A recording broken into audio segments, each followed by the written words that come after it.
E nós vamos despersonalizar também a terceira revelação. Vamos tirar Kardec, vamos tirar os espíritos e vamos trabalhar no sentido da justiça operacionalizada pelo sentimento em busca da sua libertação, baseado num plano de entendimento, de racionalização, de intuição. É a terceira revelação. Então tem espírita que diz assim, a terceira revelação é a caridade. Isso aí é um ponto de vista importante, porque se é ponto de vista, é um indivíduo que está manifestando. Então isso é meritório e devemos respeitar. Mas nós não concordamos, porque o espiritismo ele não está sintetizado na caridade. Caridade é o amor em operação. O espiritismo é um projeto muito mais amplo. O espiritismo propõe uma revolução moral. E o espiritismo é a síntese do pensamento humano.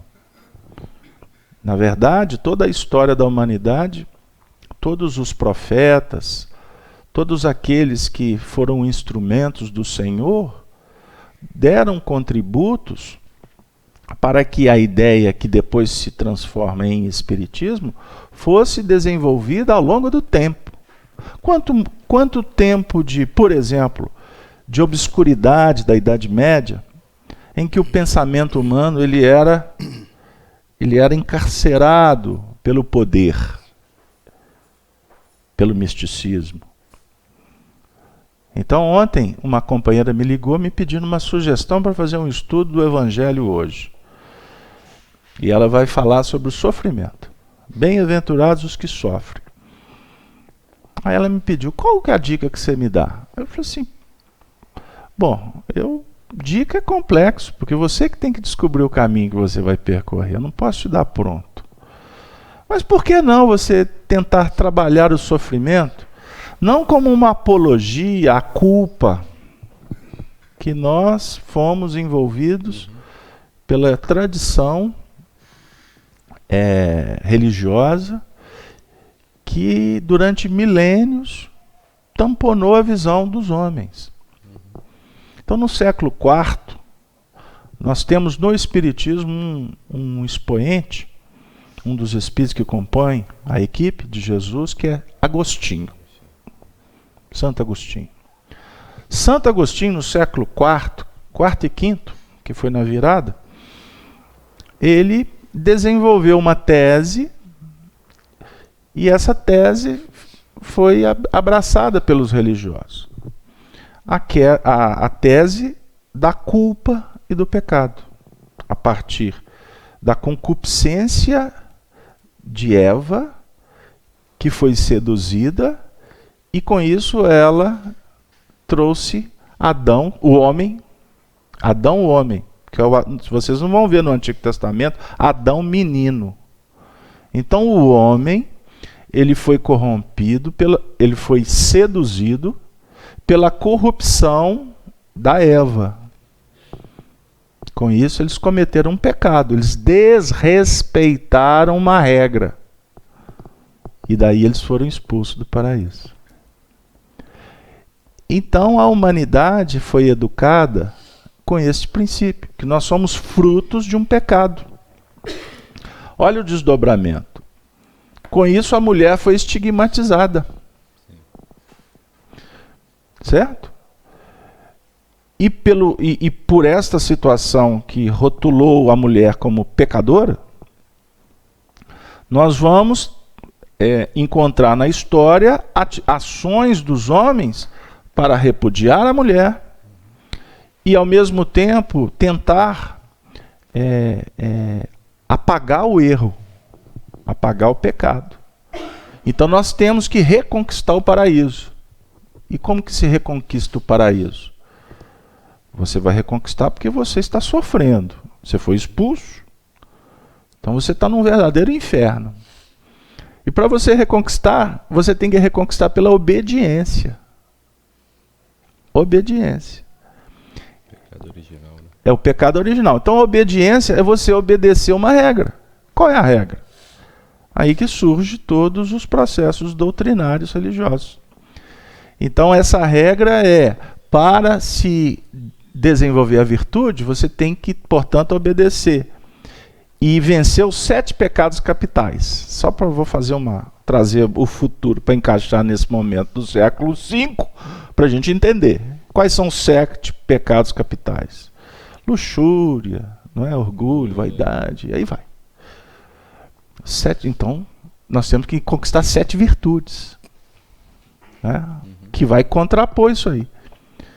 Então, nesse processo, se instaurou uma educação que a criança, por exemplo, que é virgem, não é? A criança que é pura, porque a virgindade é um outro elemento aí.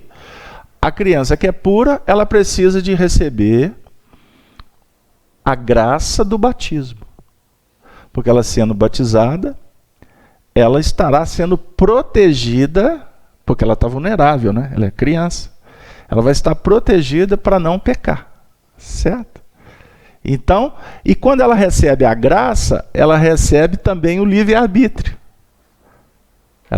Porque ela vai crescer, ela vai desenvolver o livre-arbítrio. Então, o livre-arbítrio é no dizer de Agostinho, ele é dado por Deus e não desenvolvido, como a gente vai descobrir ao longo da história da humanidade, até a gente chegar no Espiritismo e estudar o Apocalipse aqui hoje. O livre-arbítrio ele é desenvolvido a partir da maturidade que o espírito vai adquirindo. Então, quando você é puro, no sentido de você desconhecer as regras ou as leis, você não tem culpa, você é inocente. Qual a responsabilidade que você vai dar para uma criança que não sabe, que não conhece? Entenderam? Então, e com isso, a criança, inclusive, depois foi receber ela tinha que ser crismada, né? Para confirmar esse processo. Eu estou colocando isso de uma forma muito respeitosa, entendam bem. Porque o Agostinho, o Santo Agostinho, e todos os espíritos que trabalham com Jesus hoje, eles utilizam de uma linguagem, porque eles também cresceram nisso, eles se desenvolveram, eles se atualizaram, e hoje eles conversam conosco com uma outra metodologia. Então eu quero dizer que esta metodologia lá de trás, que se arrastou durante milênios, que instituiu, portanto, o céu como prêmio do virtuoso que só obedece à regra, ou o inferno se ele peca, se ele desobedece às regras, né? Esse processo lá atrás ele foi importante, porque senão Jesus não tinha permitido que isso acontecesse, porque o mundo era primitivo. Então a religião conduziu as massas nesse processo de culpa e de medo. Então, se não fizer, vai arder, vai sofrer no fogo do inferno, certo? E para vocês terem uma ideia, e outra coisa, e para conceder poder para aqueles que falavam nesses termos, foi instituída a hierarquia sacerdotal, né? E os sacerdotes poderiam absorver ou culpar. Então você materializa o poder divino na Terra. No século III fizemos Jesus Deus. Por quê? Porque Jesus não podia ter na Terra alguém que ele não poderia desautorizar aqueles que estão na Terra, inclusive Augusto, César, Constantino. Vocês estão compreendendo como é que a história é complexa?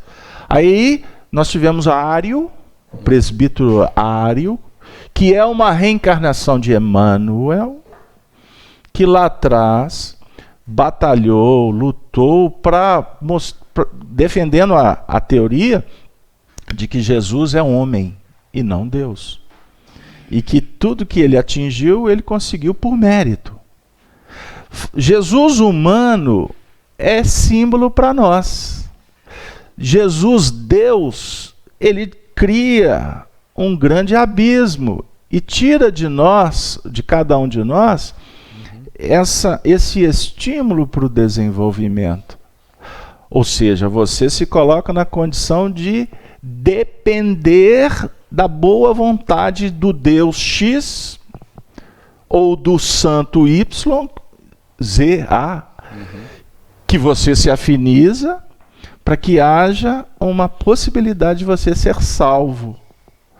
Deu aí, gente?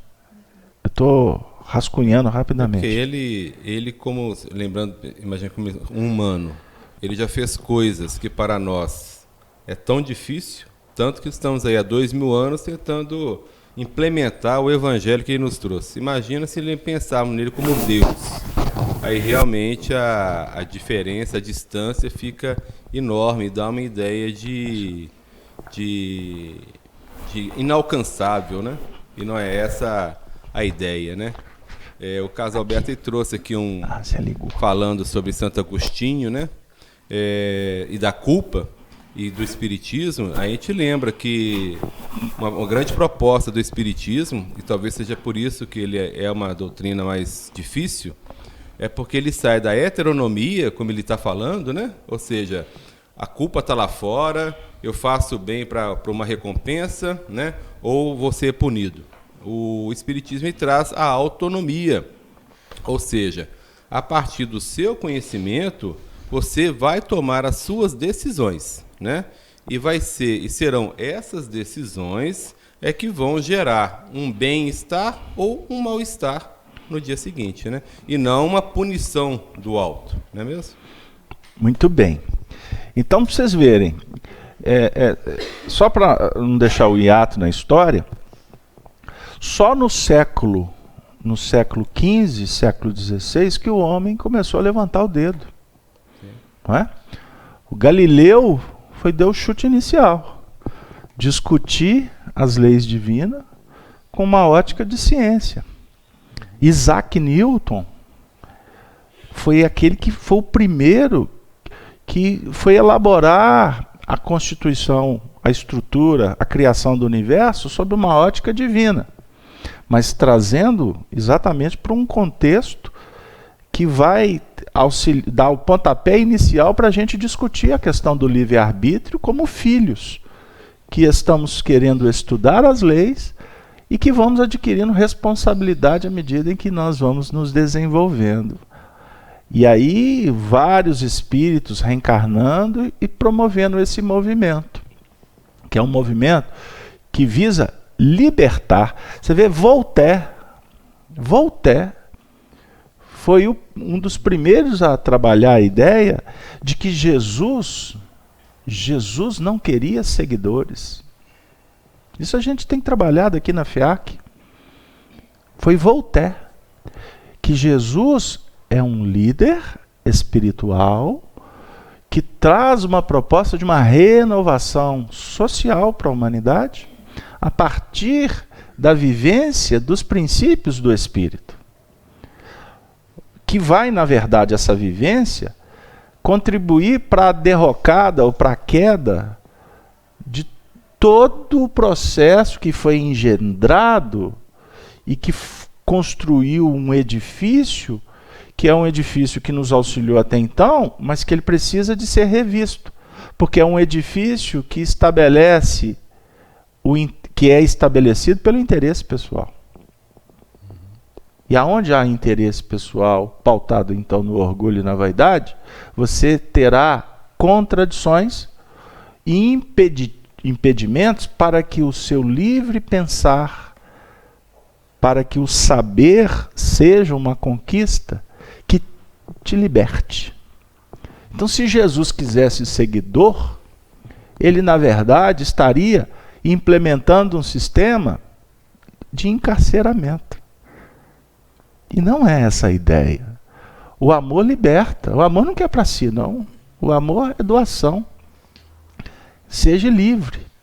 Eu vi um depoimento que achei muito chulo, estranho, na internet esses dias, e a gente está no momento de tomar muito cuidado com o que se recebe, mas de um espírito que foi até muito conhecido aqui quando encarnado, E chegou no mundo espiritual e continuou muito brincalhão, muito chulo.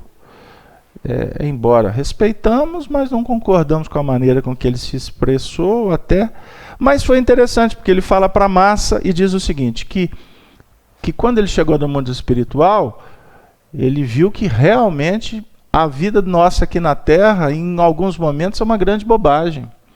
Porque a gente se pega em poucas coisas, briga por nada, gasta energia sem sentido, e quando chegamos no mundo espiritual, a gente vai ver que a gente estava num jardim de infância.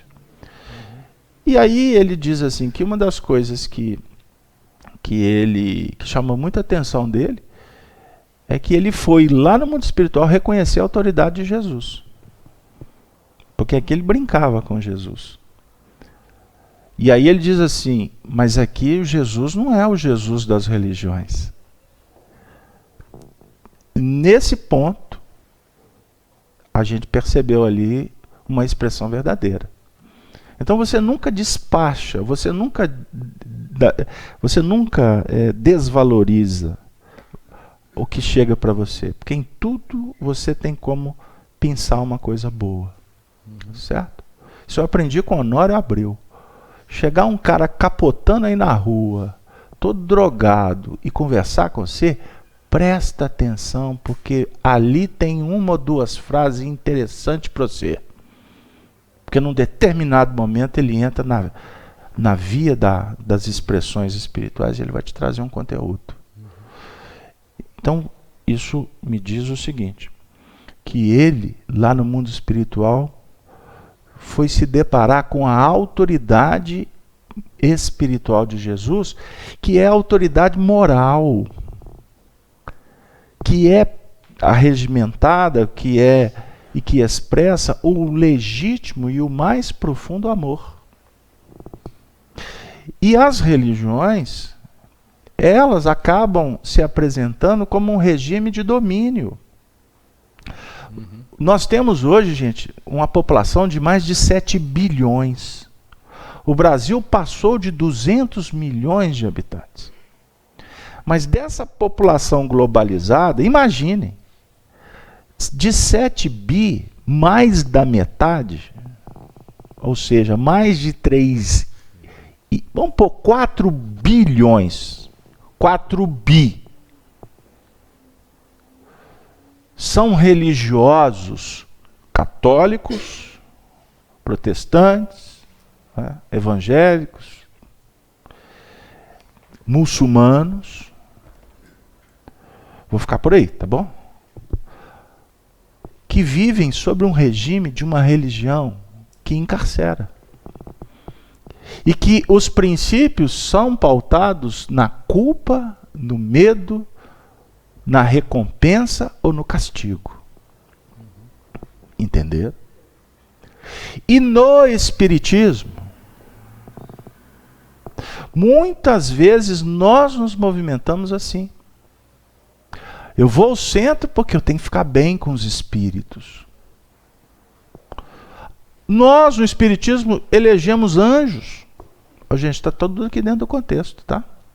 Eu não estou na letra, mas eu estou na essência. Do próprio versículo 18. E diziam os montes e rochedos, cai sobre nós e escondei-nos do rosto daquele que está assentado sobre o trono e da ira do Cordeiro. Nós, no Espiritismo, estamos diante de uma situação em que a verdade está nos visitando e nós podemos abrir o coração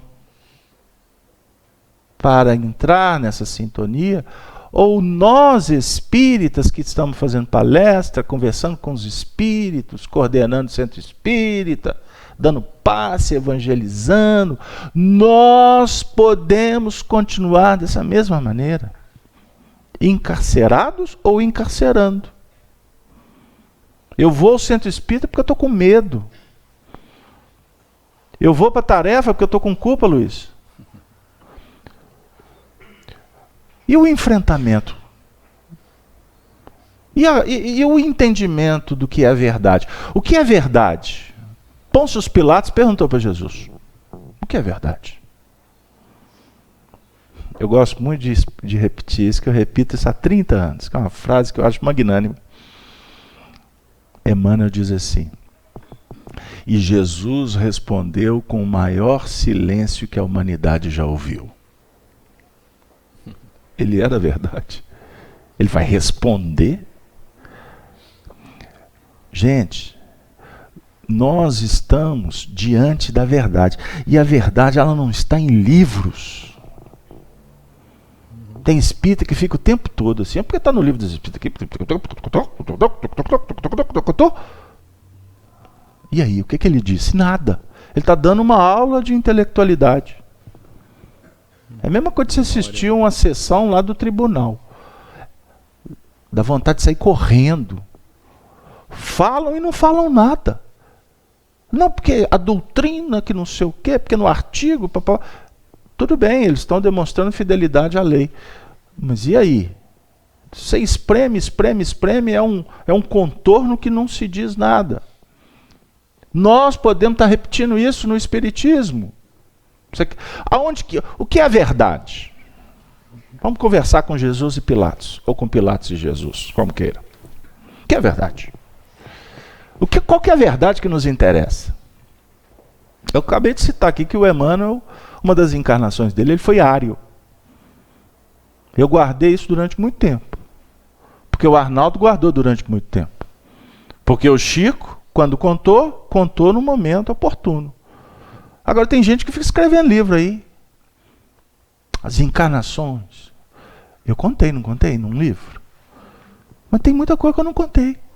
Por que nós contamos alguma coisa? Para dar um elemento para o indivíduo pensar. Por exemplo, que o Emmanuel não é um santo. Se o Emmanuel fosse santo, a gente podia rasgar toda a obra dele, porque o tempo todo ele fala de humildade, ele fala de bondade, e ele fala assim o tempo todo: nós precisamos de compreender Jesus. Então ele está dizendo para nós que o tempo todo ele lá no mundo espiritual está compreendendo Jesus. Você quer ver como é que nós somos infantis? Certa feita, um indivíduo soltou aí na mídia que o Chico disse que o Emmanuel ia reencarnar no ano tal. Soltou isso na mídia. Talvez a gente até sabe os motivos, mas não vem ao caso. Isso virou verdade. Aí ontem eu estava vendo um vídeo de uma pessoa que é amiga nossa, que eu tenho profundo carinho, que é um dos mais respeitados do movimento espírita, dando uma entrevista, porque o Emmanuel está reencarnado, a gente não sabe o que ele vai fazer. Ele não tem autoridade para falar que o Emmanuel está reencarnado. Quer dizer, ele foi enganado. Agora eu te pergunto, Ivone, o que altera na sua vida saber se o Emmanuel está reencarnado ou não está reencarnado? E eu te digo mais, um espírito no gabarito do Emmanuel, qual que é o interesse dele em que nós estejamos aqui na Terra debatendo esse assunto? Pegaram aí? Da mesma forma, eu vou para o centro espírita e falo assim para a pessoa: olha, se você não fizer isso, se você não fizer isso, não fizer aquilo, não dá jeito. Ou então eu pego uma pessoa: vamos fazer um curso de espiritismo? Você vai usar a apostila tal. Você vai frequentar esse ano letivo para você chegar nessa e nessa situação. Aí eu estou colocando dentro do espiritismo um processo de escolástica que está caindo por terra aí no mundo da ciência. Ou então eu crio um sistema em que eu vou ser admirado, que eu me torno Deus, o sacerdote mor, o médium principal.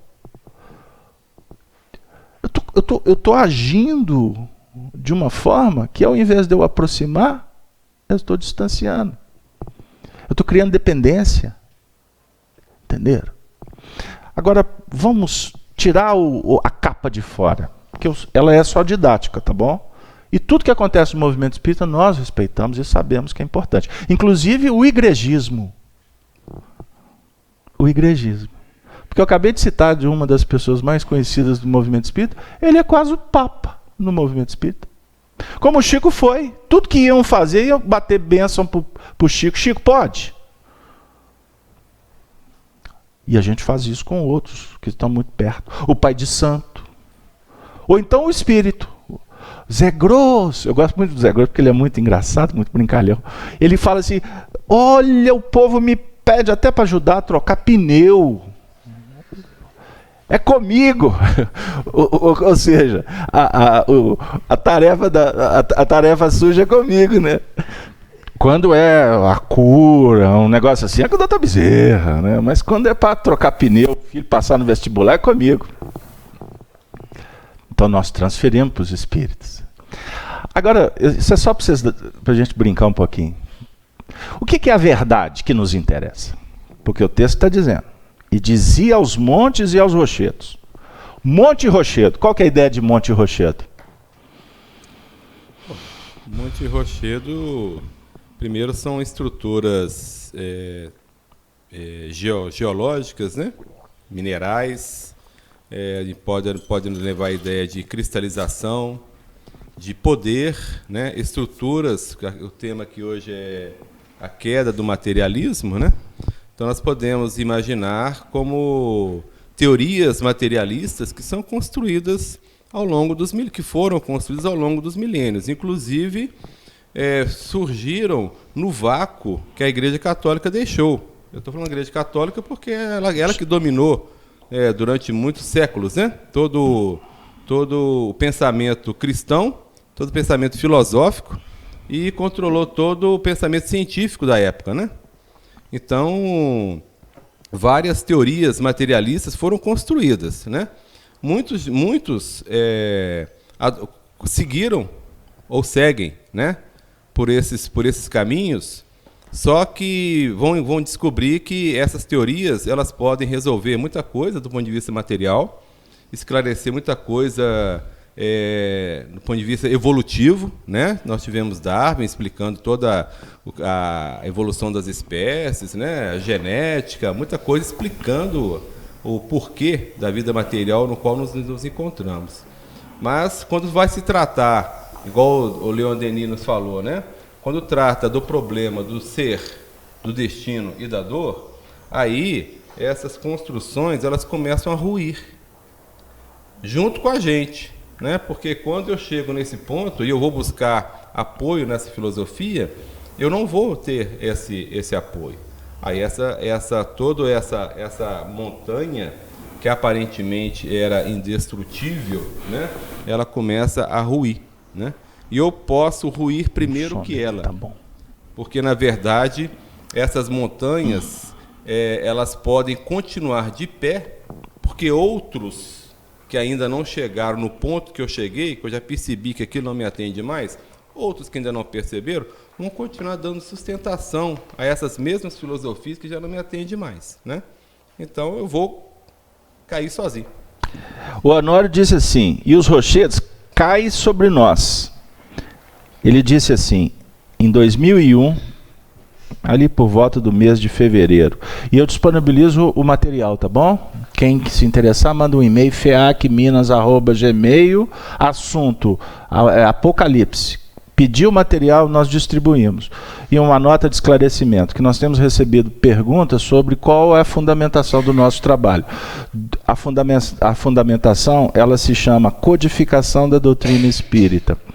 A interpretação é feita auxiliados como processo de estudo de muitos anos, baseado também em obras que são citadas aqui. Acabamos de citar Leon Denis, acabamos de citar a história, porque estudar espiritismo também é estudar a história para se contextualizar e entender o mecanismo evolutivo, como também as obras coordenadas por Emmanuel, é base do nosso trabalho. E a vivência que tivemos de alguns anos, de 2001 especificamente com Apocalipse até 2007, nas reuniões que participávamos junto com Honório Abreu, na Rua Perdões, no Grupo Emmanuel. E estes estudos realizados à época, eles eram gravados nas fitinhas cassete, e eles foram transferidos para texto, sem ajuste, não foi burilado, mas nós temos todo o material e quem pedir, nós disponibilizamos. O nosso trabalho não está pautado em nenhum livro que tem sido publicado, que já foi publicado anteriormente, porque são interpretações de fora. E todo o esforço em procurar entender profecia, o que vai acontecer no âmbito de fora, ela não tem base de sustentação, porque ela vem de um mundo atemporal e a gente quer fazer dela algo ajustado ao nosso calendário. E aí é que se esbarra nos devaneios ou em ideias que podem caracterizar como falso profetismo. Então, o nosso esforço é a escola com Kardec, é a escola com todos estes espíritos que representam o Senhor. Dentre eles, o nosso professor Emmanuel, e agora eu vou chamá-lo com toda a dignidade, respeito e distância como aluno que temos para com ele, de professor. E ele o tempo todo nas obras diz que devemos tirar o espírito da letra e trabalhar a ideia que possa nos libertar. Então vamos focar a parte moral, ok? Então, o Honório disse assim: e aos rochedos, os elementos cristalizados no orgulho e no egoísmo, no materialismo. O Luiz acabou de dizer, não quero ser repetitivo, mas essa sua frase é importante. Porque ele disse assim: os sistemas foram construídos. São sistemas milenares. As instituições que temos no mundo hoje, elas têm como referência o que a história nos apresenta. Certo? E elas são importantes. Porque nós não podemos pensar na evolução em termos coletivos no sentido finalístico. Ou seja, está todo mundo caminhando no mesmo patamar. Não é assim que funciona. Cada um no seu quadrado. Não é assim que vocês falam? Outro dia eu falei, não, cada um no seu redondo. Aí não dá, porque redondo não tem canto, né? Então tem hora que a gente vai pro cantinho. É porque tem uma história boa. O pai falou para a filha assim, você foi lá na família nossa lá. Ó, se você não quer comer, coloca no canto do prato. Ah, pai, mas o pratinho não tem cantinho. É uma história ótima. Então, assim, a evolução ela é individual. Por isso é que Jesus, isso o Honório batia muito nessa tecla. Jesus, no sermão da montanha, na narrativa de Mateus, é que dá um encaixe bom para isso. Ele sobe, aí ele vai conversar com os discípulos, se aproximam e a multidão se aproxima. Então você vê que tem uma escala. Jesus não conversa com a multidão. No sentido, qual sentido? Que ele delega para que o discípulo converse com a multidão. E o discípulo saiu da multidão. Ficou claro? Nós estamos nos deslindando da multidão que não pensa, que se movimenta na evolução por impulsos. Na maioria das vezes de fora para dentro. Por isso é que a gente entra na vibe aí das modas. Vibe. Gostou? Tô falando vibe toda hora. O meu filho tá assim, não, pai, tá ficando chato. Mas eu gostei, achei bonitinho. Vibe é moda. Vamos fazer, aí faz todo mundo, vai no impulso. Vai ter um evento lá na casa X. Aí vai aquela multidão. Né? Aí, movimento. Importante para a massa. Mas quando nós vamos compreendendo que o grande lance é aproximar do mestre para poder operar com a massa, porque você não vai dissociar da massa. Porque a massa é o nosso plano de referência. Você vem no centro espírita, Fernando, estuda e tal, mas você vai operar com a sua mãe. Você vai trabalhar lá na sua escola, lá no seu trabalho, na comunidade. E é no centro espírita. Então eu estou falando no centro espírita no sentido simbólico. Nós vamos subir um monte para buscar a verdade, para compreender o que está para além do que ainda foi concebido. Mas depois você tem que descer do monte, você vai operar na planície.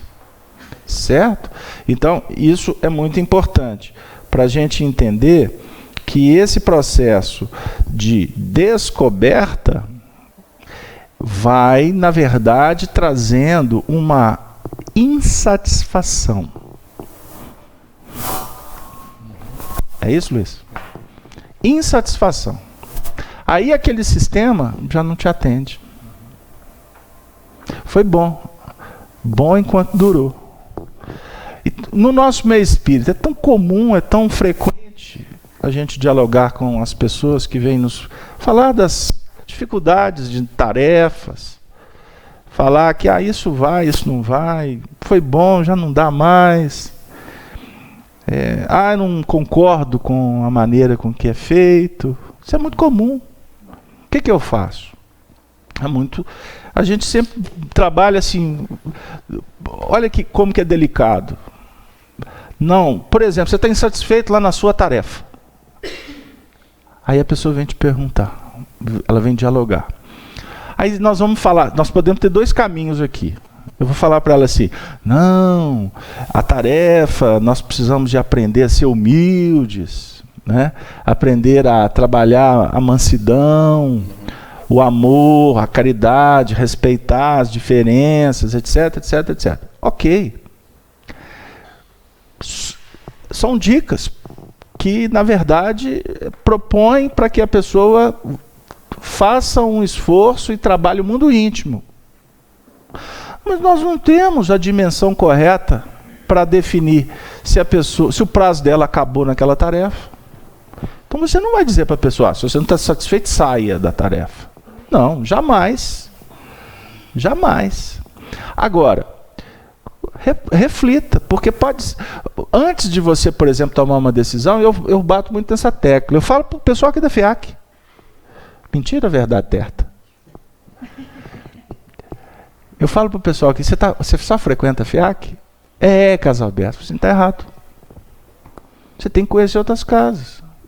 Vai lá no Grupo Emmanuel, vai lá na União Espírita Mineira, vai lá na minha casa, Coração Sheila, vai lá no Glacos, vai conhecer, vai passear no mundo. Para que você, inclusive, tenha certeza de que é aqui que é a sua casa. Porque existe a zona de operação da afinidade, existe o campo de batalha, que é o das necessidades pessoais. Então, isso a gente lá na União Espírita Mineira, quando trabalhamos lá, muitas décadas, a gente discutia muito isso. A União Espírita Mineira é um trabalho de unificação. Mas quem trabalha a unificação, ele não pode abrir mão de ter uma casa espírita dele que vai ser o núcleo de sustentação dele. O Honório falava isso muito com a gente. O meu núcleo é o Grupo Emmanuel. Mas eu sou diretor aqui da unificação. Depois ele virou presidente da União Espírita Mineira. Eu não abro mão das minhas reuniões de terapia, de tratamento, de prece à distância, reunião mediúnica, os meus estudos. Minha convivência é Grupo Emmanuel. E assim foi. Ele fundou o Grupo Emmanuel em 1957, com a família dele. Não é? Com a família dele. Ele não saiu do Grupo Emmanuel. Mas ele viajou o mundo inteiro falando, dividindo as experiências, certinho? Agora, existem situações que o prazo acaba. E a gente precisa de compreender isso. Olhar para a vida e observar portas que se abrem. Isso me atendeu, não me atende mais. Agora, você não vai sair anunciando para o mundo, não me atende mais. Então, eu estou saindo, viu, gente? Valeu, foi muito bom. Você está sendo descaridoso. Você está sendo ingrato com a tarefa. Eu fui convidado para vir para a FEAC, né? Pelos espíritos. Mas pelos encarnados eu fui convidado mesmo para vir para a FEAC. Aí depois que passou, eu falei assim, Jesus, que convite bendito. Mas na época eu não entendi. Eu achei aquilo uma série de incoerências com o evangelho, comportamentos estranhos, e instaura-se obsessões coletivas. Tem centro espírita que passa por fases que são obsessivas. Não é de um, de dois, é do centro inteiro. Agora, por que acontece? Por que a espiritualidade permite? É exatamente para que as pessoas façam uma reanálise do processo. Faça uma ressignificação. Aí você diz assim, poxa, esse sistema aqui encarcera, Eu preciso de algo diferente, que me acrescente. Um grupo de estudo, esse grupo de estudo não me atende mais. Qual que é o problema você de mudar de grupo de estudo? Não é isso? A metodologia foi bom, mas não é mais. Ou então você chega, não, essa metodologia eu não vou encaixar aqui, porque ela não tem nada a ver comigo. Então você tem essa liberdade, eu não posso trazer para a nossa conversa culpa. Porque esse momento aqui do Apocalipse está dizendo que nós estamos vivendo um instante em que tudo isso está caindo. E caindo sobre nós, não cai sobre os outros. Aí o Honório diz assim: agindo nos planos da misericórdia, os montes da elevação cairão sobre nós como um bálsamo. Olha que barato. Os montes da elevação cairão sobre nós como um bálsamo. O que eu posso traduzir aqui? O que eu posso tirar aqui dessa frase? A gente acha que o monte que está caindo sobre nós é um monte que vai nos destruir, mas é o monte da elevação. Olha como é que soa diferente. Em vez de cair, é vir a nós, né? Esse cair aí. E é o vosso reino. Pois é, não é o cair de desabar sobre, né? É virar, né? Então aqui. Então, venha a nós o vosso reino. Sim. Uhum. Porque o meu reino é deste mundo. Fazendo aqui um trocadilho com Jesus. Ele falou para Pilatos: o meu reino não é deste mundo. Ele estava falando para o Pilatos. O Pilatos perguntou para ele o quê?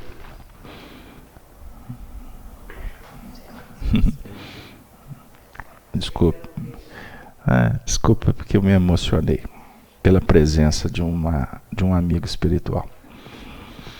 O Pilatos perguntou: tu és rei? Capítulo 18 do Evangelho de João. Tu és rei?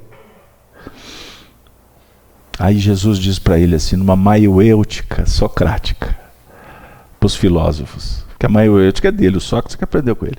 Mas vamos lá. Tu o dizes, ou disseram para tu? Olha que beleza. O que ele está dizendo com isso? Você está reconhecendo?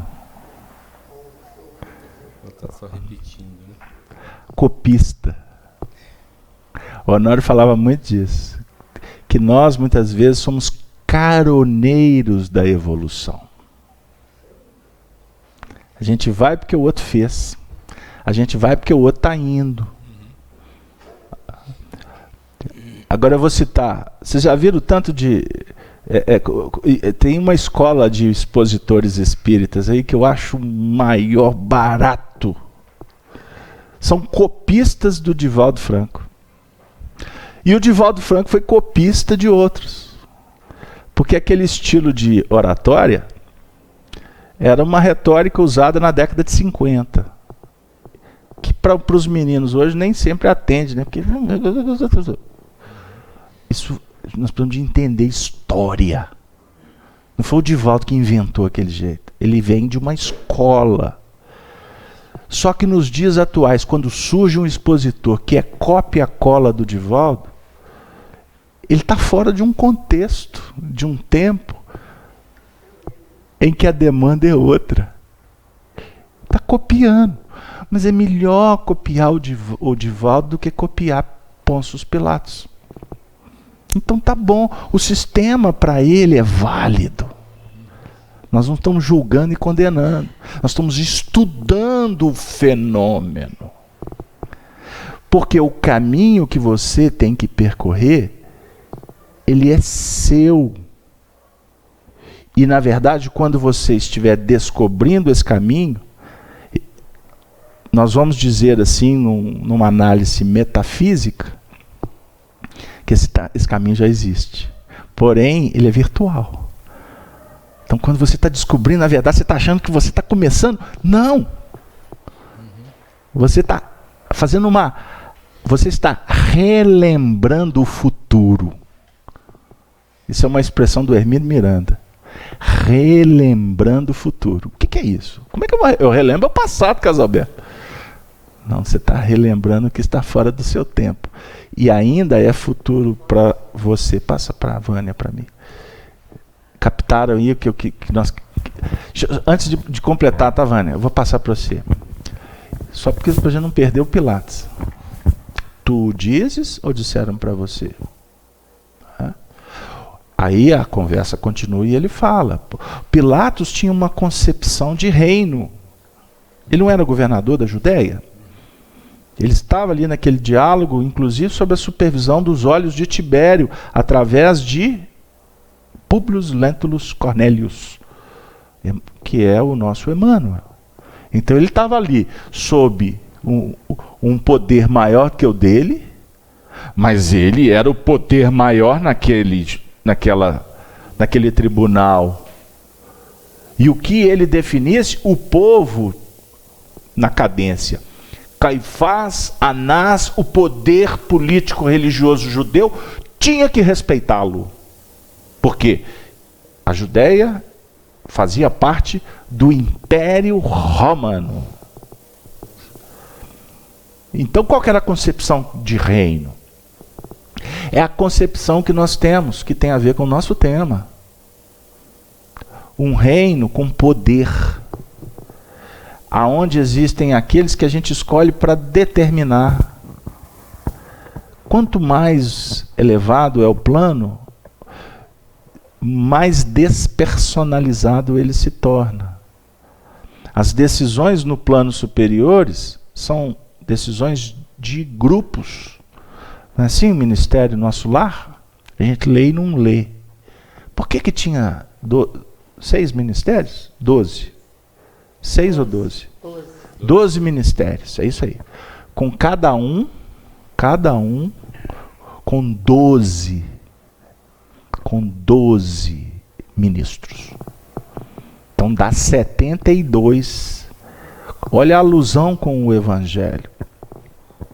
Então, lá as decisões são colegiadas. Porque, na verdade, a decisão, ela não é uma decisão administrativa. É uma oportunidade de se debater o tema. Aprendizado para cada um. De dizer o que se sente. O que cada um está ali sentindo e expondo. Aí, quando cada um expõe, aí há um consenso para se chegar numa ideia grupal.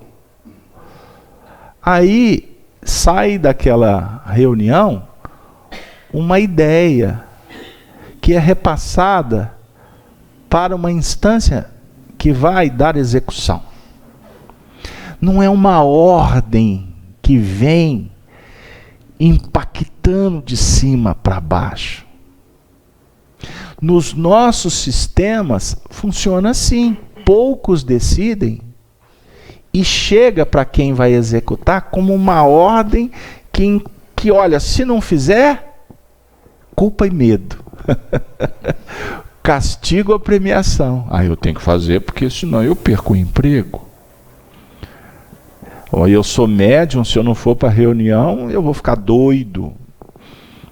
Eu saio do centro, eles vão me tirar da reunião. Então, essa conversa aqui é para que a gente possa começar a ter olhos de ver e ouvidos de ouvir e se libertar do que te traz sofrimento. Se você amanhã tomar uma decisão, eu não vou ao centro espírita mais. Eu quero ser espírita sem ir ao centro espírita. É uma decisão sua. Que pode até te fazer muito bem. Porque de repente você está se sentindo aprisionado. De repente você está envolvido por um processo de escravidão. Por que você está vindo aqui no centro espírita? Se você estiver vindo na base da obrigação, não vem não. Vou te dar essa dica. Você tem que se descobrir e fazer com amor. Tudo na vida, nós precisamos de descobrir a maneira de fazer que nos faça feliz. Agora, se eu deixar o centro espírita, eu me conheço. vou me complicar. Então eu não deixo o centro espírita, por uma questão de inteligência minha. Tá? Eu estou colocando uma linguagem assim, bem simples, coloquial mesmo, para atender a todos os públicos, porque é óbvio que nós temos uma missão. Nós que estamos aqui à frente. Hoje eu saí de casa, um dos coordenadores desta casa me disse assim: veja a gravidade da responsabilidade. E eles falam sinteticamente e devolvem a bola. Agora é com você. Se nós nos desviarmos, passaremos a ter outras assessorias. Aí você vai entender por que tem médiums que vão numa linha e daqui a pouco muda. Ou qualifica ou desqualifica o trabalho. E o médium, o expositor, o médium que escreve, o dirigente, você na sua família, quanto mais você se comprometer e se qualificar para valorizar a sua família e trabalhar por ela, as suas assessorias vão se qualificar, porque eles passarão a contar com você de uma forma solidária. Fala, Vânia. Não, a gente estava falando aí, né, do centro. O centro espírita ainda é muito igrejeiro mesmo, né? Ainda é muito movido pelas opiniões, pelos, como se diz, não é o que a pessoa não faz aquilo que é realmente que o espiritismo nos traz a ideia de sermos nós mesmos, só que dentro da casa espírita, né, não estou generalizando, gente, normalmente é aquilo que você falou, se você não fizer conforme, né, o que está sendo dito, você é taxado. Isso tem demais. É o que mais tem. Então, assim, por enquanto, o espiritismo é realmente a nossa luz no fim do túnel, mas ainda tem muito sabe, para trabalhar isso, sabe, dessa força que cada um tem, da força interior que cada um tem, mas que ainda é muito taxado, ainda é muito, como é que se diz? Como é que se diz quando se corta? Ainda é muito podado pelo meio. Pelo sistema, sem dúvida. Então, por exemplo, a gente cita algumas questões que acontecem no meio espírita, jamais com a conotação de uma crítica destrutiva. Mas a FIAC tem um papel, e cada vez que passa a gente está tendo mais convicção disso, que nós somos uma nave, esse projeto aqui é uma nave, que está viajando de uma forma em que nós estamos tendo a possibilidade de descobrir a nós mesmos a partir do estudo que realizamos sobre o Espiritismo, mas de uma forma em que nós não estamos vinculados a qualquer sistema. O que nos importa aqui é estudar Kardec e viver Jesus. O que está acontecendo aí fora não nos importa. No sentido negativo, principalmente. Porque se você chegar aqui e falar assim, olha, está acontecendo uma coisa super legal lá no Camilo Chaves, uma experiência valorosa. Ô Luiz, traz para nós. É isso que Kardec propõe, que os grupos se intercambiem, certo? Nós não estamos isolados no sentido de alienados. Mas nós não temos compromissos políticos com ninguém, com nenhuma instituição. Porque estes vínculos são alimentados pelos próprios homens para que eles garantam as suas posições. Então, se você chegar aqui na FEAC e falar assim, ô Carlos Alberto, eu estou vendo que o sistema é esse, será que é melhor assim? Quem sabe, se você pensar assim, poderia contribuir? Você não tenha dúvida que a sua proposta será analisada com muito carinho. Certo? Agora, nós não temos que adequar a FEAC a como que funciona o Sheila. Porque são instituições com propósitos diferentes. Então eu não tenho autoridade nenhuma para falar sobre outras modalidades. Eu as conheço, pessoa física, Carlos Alberto, porque eu tenho 30 anos de vivência no movimento espírita, em federativas, em grupos grandes, médios e pequenos. Eu tive a oportunidade de fazer muito amigo, viajar pelo Brasil afora, ir para fora do país, conhecendo centros espíritas e vendo modalidades de trabalho. Então, a FEAC funciona como um resultado das nossas experiências. E o grupo que está aqui comprou o projeto, apostou na proposta.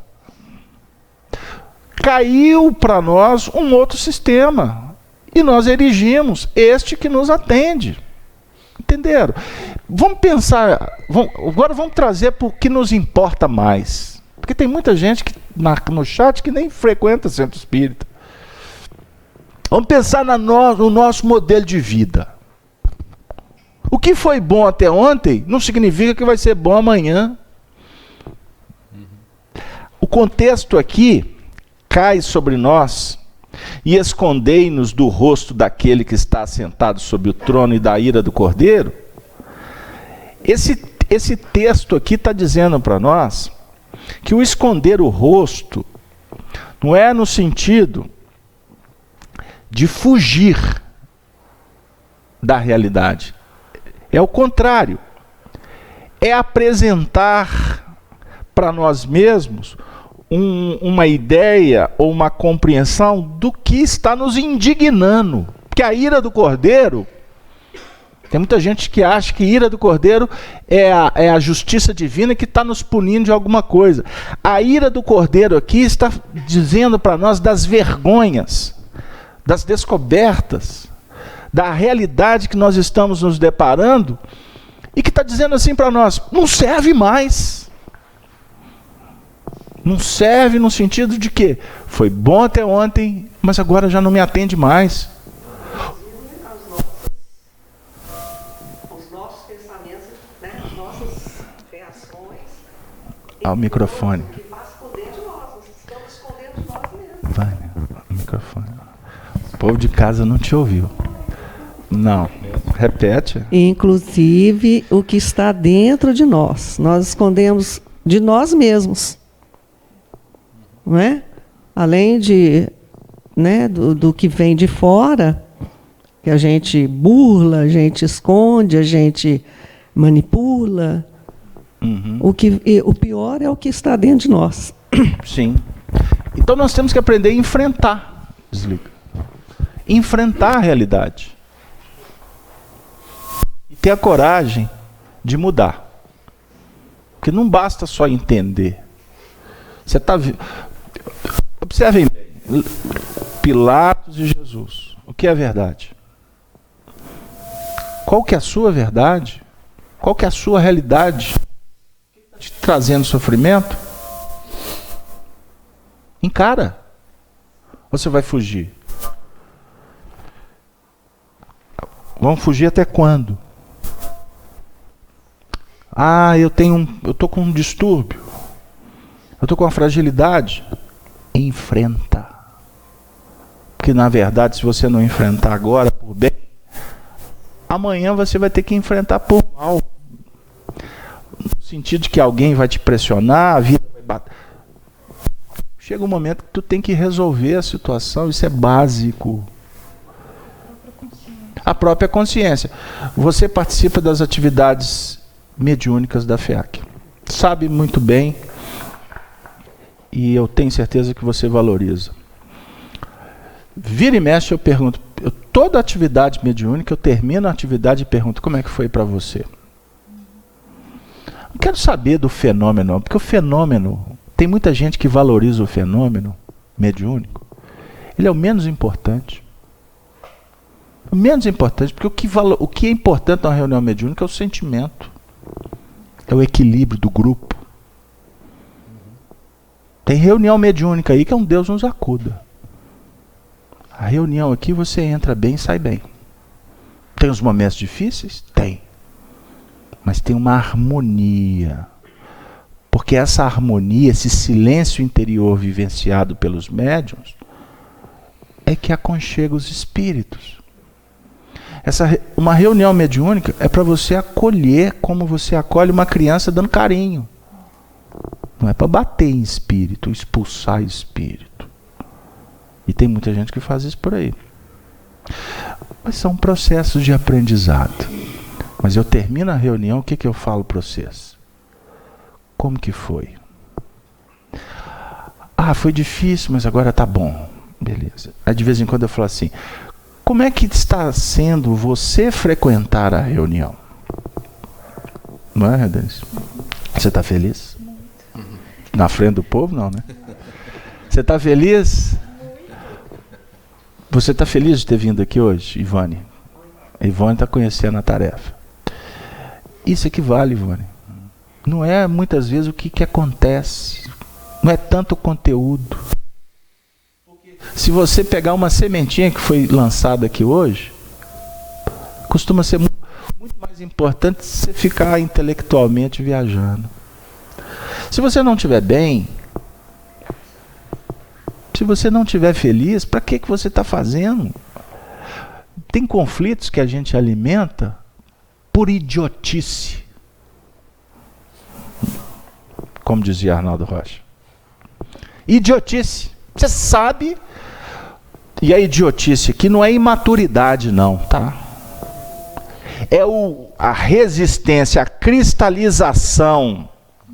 É não querer encarar a verdade face a face. Aí a sua vida está passando, costuma o indivíduo ficar se enganando há décadas. Há décadas. Daqui a pouco ele desencarna, chega no mundo espiritual, continua se enganando. Aí muitas vezes os espíritos, por misericórdia, vão interná-lo numa furna reencarnatória de muitas dificuldades, para que ele possa aprender a ser humilde. Então quando você pediu uma coisa, se você ouviu o não, ao invés de você contestar o não, reflita, por que eu ouvi o não? Tem uma lição aí. Estou falando para você ser cordeirinho, não. Captou? Mas procurar entender o que a vida está te dizendo.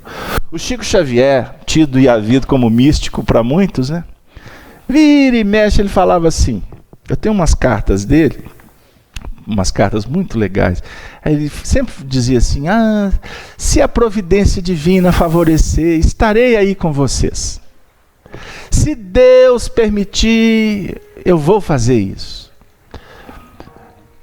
O que ele está dizendo com isso? Ele está falando de submissão cega à vontade de Deus num sistema que ele estava encarcerado? Ivone, eu também aposto as minhas fichas que não. Chico aprendeu isso. Chico ficou 45 anos preso num castelo em Tordesilhas, até desencarnar em 1555 em Espanha. Na época, a rainha Joana de Castela, ela foi encarcerada porque o sistema tirou ela do circuito. Porque ela era herdeira de Castela. Então, primeiro pelo marido, e depois pelo pai, e em seguida pelo filho, pai, marido e filho mantiveram a rainha encarcerada como louca. Fecharam a cortina da vida para ela que ela não pudesse nem ver a distinção de dia e noite. Perder a noção do tempo. Para ela ficar doida mesmo. porque na verdade era uma médium muito ostensiva, que tinha os seus momentos de emoção, de passionalidade. Primeiro com o marido, Felipe Hermoso, descendente dos Habsburgos, da Áustria. E em função desse casamento, unificou muitos reinos e possibilitou que a Espanha se tornasse o maior império da Idade Moderna. Dominou grande parte da Europa.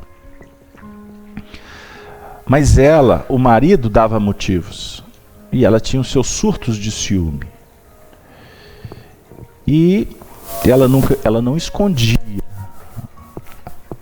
suas emoções. Ela quebrou o sistema da mulher submissa. E diga-se de passagem, os reis eram católicos. Ficaram conhecidos como reis católicos, a representar o absolutismo da união do poder da terra com dos céus.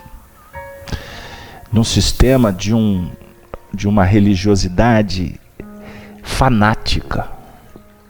Ela era subproduto desse sistema. Por isso que muitas das expressões católicas de Chico Xavier nos tempos atuais remontam àquele período. Mas o que mais nos importa agora é que, por causa desse sistema, encontrar uma brecha de tirar o poder dela, dar o golpe, não é do baú não, né? Dar o golpe, tirar dela a condição de regente. Incapacidade mental está no testamento. Como ela era médium, e a mediunidade até hoje é incompreendida por muitos, e juntou que quando o marido desencarnou, para muitos ele foi assassinado pelo próprio pai dela, porque ela louca, o marido morto, Fernando Católico, que era herdeiro de Aragão, herdava a regência de Castela. Castela e Aragão, hoje se chama Espanha. Então, o marido, depois, e na morte do marido, ela surtou. E ela era apaixonada, ela era louca de amor pelo marido, Felipe. E ela não permitiu que ele fosse enterrado. E durante mais de 6 meses ela viajava com o corpo pela Castela Velha, pela Castela Nova, sempre à noite. E durante o dia ela ficava com o corpo e o cortejo, né? O séquito dos nobres que eram obrigados a acompanhá-la, elas ficavam hospedados nos conventos. Porque no convento o marido estava protegido contra a astúcia das mulheres que o seduziam. E assim até que ela não via o marido morto. A urna era aberta todo dia para ela orar e para ela poder beijá-lo. Assim foi até que Fernando, o pai, intercedeu e conseguiu que Felipe, o corpo, fosse enterrado. Ela era médium. Ela viu o espírito de Felipe. Tudo que eles precisavam para realmente chancelar a loucura dela. Aí Rainha Joana foi levada para Tordesilhas e ali ela ficou por 45 anos longe de tudo. Felipe morreu, desencarnou, ela estava grávida de Catarina. E essa menina foi permitido que ela ficasse com a mãe, porque foi uma forma de conter as emoções dela, o desespero. Catarina ficou com ela, ao que me parece, até 12 anos, quando o neto dela, Felipe II, foi lá e tirou a jovem, porque conduziu ela para um casamento político. Catarina. Chico Xavier ficou quase 45 anos longe de Pedro Leopoldo. E todo o processo que ele viveu de uma entrega para a causa espírita tem profundas ressonâncias com esse passado de muitas dores de Joana. Tanto que nós vamos ouvir na história de Chico Xavier quantos afirmarem como que ele dava conta. Era um homem santo. Era uma alma marcada pelo aprendizado. Porque é óbvio que a rainha não ficou 45 anos internada para ser preparada para o futuro. Porque Deus não quer sofrimento para ninguém. Mas ela ficou ali por conta dos seus compromissos pretéritos, porque nada acontece por acaso. Só que aquele processo de sofrimento foi utilizado no grande futuro pelos espíritos. Porque da concupiscência ou do aprendizado, todas as experiências são recursos, são elementos para que nós possamos fazer no grande futuro obras do bem. Então, Chico Xavier nos deu um testemunho de uma dignidade, de uma entrega, de uma fidelidade ao Evangelho, que a gente fica comovido. Porque nós vamos, na verdade, olhar para o que nós estamos fazendo. E vamos verificar que nós temos muito que aprender, Luiz. Que o que a gente faz ainda é muito pouco. Porque a gente não dá conta. Não é porque a gente não quer. Eu não tenho dúvida que todos vocês que estão aqui em casa estão se esforçando. Mas chega um momento que a gente perde o fôlego. Aí a gente entra num processo de uma ira, achar que a vida está irada conosco. E na verdade, nós temos que aceitar os nossos limites. Isto é enfrentar a vida. Eu não falei que devemos enfrentar só problemas. Nós temos que nos reconhecer como pessoas humanas, dotadas de razão, mas também de sentimento. Nós temos emoções. E verificar que a gente tem que fazer o que for possível, o que não for, entrega para Deus. Era o que o Chico dizia: se Deus permitir, eu vou. Ele não estava falando que ele era submisso. Nós interpretamos a história dos outros de uma forma tão equivocada, tão infantil, que tem pessoas que chegam até a dizer que o Chico Xavier era capacho do Emmanuel. Eu escutei uma vez uma pessoa dizendo que Emmanuel era muito cruel com o Chico. E quantas vezes o Chico, quando se referia a Emmanuel, ele fala: o benfeitor bondoso de minha vida, que quando eu preciso ele usa de energia. Não é o pai. O pai tem que usar energia quando o filho precisa da energia, da confirmação, porque é um momento de fragilidade. Que Deus nos abençoe. E aí nós vamos concluindo esse versículo 16, porque ele diz assim: e dizia aos montes e aos rochedos: cai sobre nós e escondei-nos do rosto daquele que está assentado sobre o trono e da ira do Cordeiro.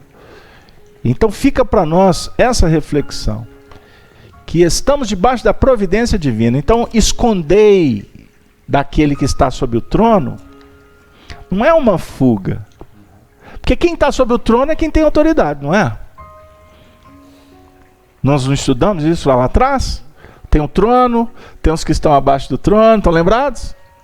Quem está sobre o trono é o Cordeiro. Quem é o Cordeiro? Não é Jesus? Qual que é a lição que Jesus passa para nós como Cordeiro? aquele que permite ser tosquiado por amor. Ele se entrega. Entendam bem. Ele se entrega não porque, se não for assim, o pai vai ficar contrariado. Não é por culpa nem por medo. Jesus se entrega por amor. É diferente. E por amor fazemos luz. E por amor deixa de haver misticismo. É ciência de vida. Cai tudo que nós entendemos ser o melhor. E vamos nos curvar para o que realmente é o melhor. Mães, eu apelo sempre para a Mãe Santíssima. Chico tinha uma devoção com Maria, lembra? A condição espiritual desse ser que nos auxilia quanto humanidade é algo de soberano. Mas você sabe também por quê? Porque Chico lá atrás foi uma sacerdotisa em Delfos. E quem protegia as sacerdotisas era Gaia. Gaia, a protetora, a mãe da natureza. Ancestralidade nós apresentamos muito mais do que imaginamos.